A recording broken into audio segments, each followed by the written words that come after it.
Carpenter تھا، بڑے لکڑی کا کام کرنے والا، ریٹائر ہونے لگا، اس کا مالک کہتا ہے ادھر آنا، ایک آخری گھر بنا دو مجھے، جا رہے ہو آخری گھر بنا دو، آخری گھر، چلو ٹھیک ہے۔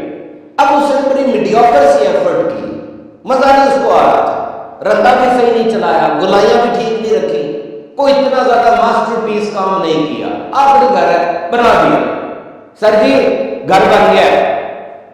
مالک آیا، اگر کہتے چابی دینا، یہ گھر میں نے تمہارے لیے بنایا تھا، یہ گھر تمہارے لیے تحفہ تھا جو تم نے ساری زندگی میرے پاس کام کیا۔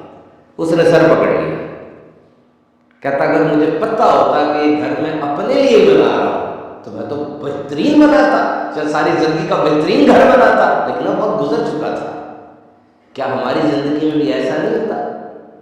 ہم ساری زندگی جو دوسروں کا نقصان کرتے جا رہے ہیں، جال سازی، دھوکہ، ناجائز ملاوٹ، رشوت، سفارش، ہم سمجھتے دوسروں کا دھوکہ کر رہے ہیں، لیکن جب موت آتی ہے پتہ چلتا ہے ہم اپنا آپ ہی خراب کر رہے ہیں۔ تو بھی زندگی ہے، گھر بچا لو۔